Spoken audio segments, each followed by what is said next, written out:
একটা ভিডিওর বিরুদ্ধে, একটা পঞ্চায়েত প্রধানের বিরুদ্ধে এফআইআর করতে, একটা তোমরা এসে দাঁড়িয়ে বলতে পারবে দাসপুরে কত বাড়ি তোমরা দিল্লি থেকে স্যাংশন করেছিলে, পশ্চিমবঙ্গে কত টাকা দিচ্ছে, এই ব্লকের জন্য কতগুলো বাড়ি তোমরা স্যাংশন করেছিলে, কত তোমরা ফর্ম পেলে, কতজনকে তোমরা সার্ভে করলে, কতজনকে তোমরা যোগ্য বলে মনে করছো, পারবে বিজেপি? না। আরে তৃণমূলের কথা ছাড়ো, ওদের তো প্রতি সপ্তাহে ঘুড়ির সাইজ বেড়ে যাচ্ছে, বোতাম ছিঁড়ে যাচ্ছে। বিজেপি তুমি কি করলে, তুমি সেইটা বলো, তুমি কি করলে?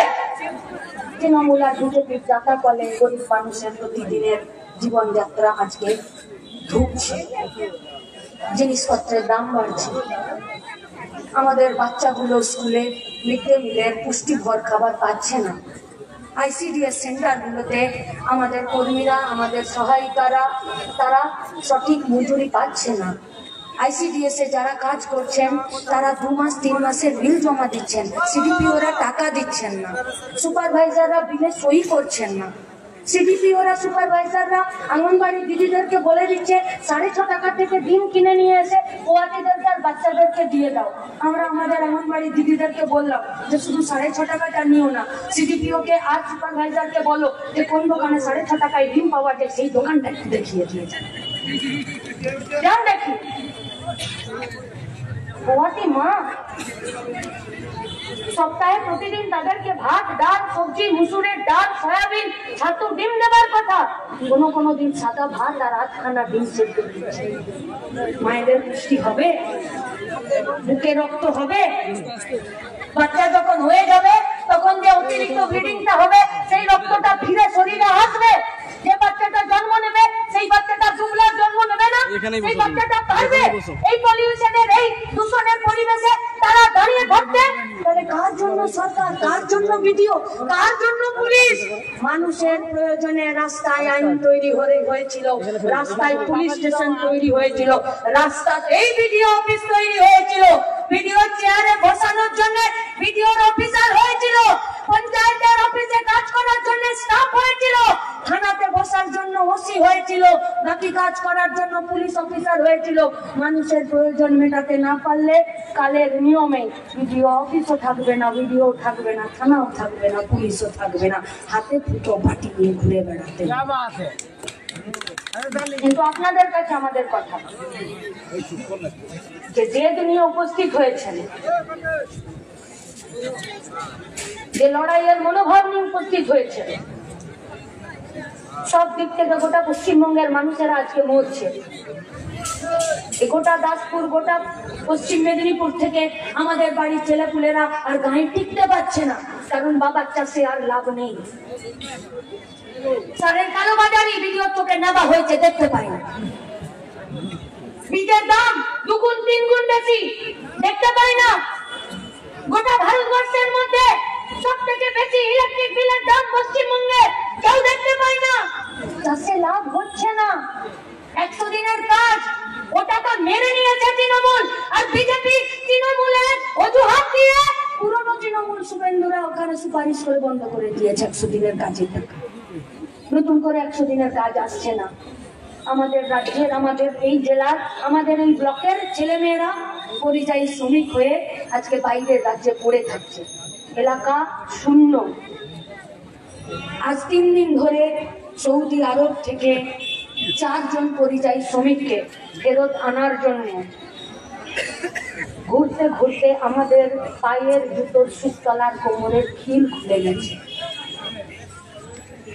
70-80 হাজার টাকা দিয়েছে পরিযায়ী শ্রমিকদের লেবার কন্ট্রাক্টরদেরকে, তারা ভুয়ো ভিসা দিয়ে দিয়েছে।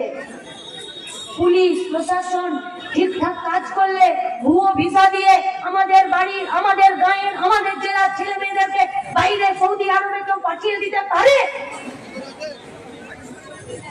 80 হাজার টাকা করে নিয়েছে, সৌদি আরবে নেমেছে, কাজ পায়নি, ওখানকার পুলিশ ধরেছে, বলেছে আরো পয়সা দিতে হবে।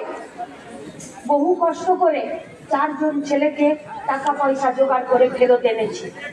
এজেন্টের অফিস বন্ধ, ভিডিও জানে না, তারা পরিযায়ী শ্রমিকদেরকে নিয়ে যাচ্ছে বাইরে রাজ্যে কাজ করাতে। হয় না পশ্চিম মেদিনীপুরে একটার পর একটা কারখানা? কি নেই পশ্চিম মেদিনীপুরে? নদী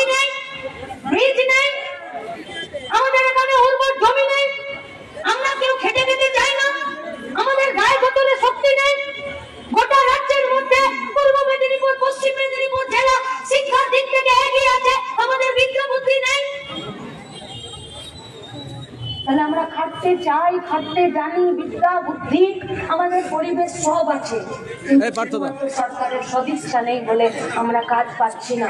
আরে কাজ যদি পেতাম, নিজের বাড়ি যদি নিজে তৈরি করতে পারতাম, তাহলে আজকে আমাদের মায়েরা হাতে একটা থলি ঝুলিয়ে আর 4টা কাগজ জেরক্স করে নিয়ে সেখানে বসতাম না, নিজেদের মুরদে বাড়ি বানাতাম। কিন্তু আজকে তোমরা আমাদেরকে রোজগারের জায়গাও দিচ্ছ না, তাই এই সিস্টেমের বিরুদ্ধে আমাদের লড়াই। তাই আপনাদের কাছে আমার শেষ দুটো কথা, সমরদারা চলে এসেছেন, ভিডিও কি মিষ্টি মিষ্টি কথা বলেছেন সেটা শুনে নিয়ে জল খেয়ে আজকে বাড়ি যেতে হবে, ফিরে ভিডিওকে জল খাওয়াতে আরেকদিন আসতে হবে, আরেকদিন আসতে হবে। আমার শেষ দুটো কথা, নিজেদের প্রতি আত্মবিশ্বাস রাখুন। আমার শেষ কথা, পাশের জনকে ভরসা করুন। আমার শেষ কথা, দুর্নীতির বিরুদ্ধে আপসহীন লড়াই করুন।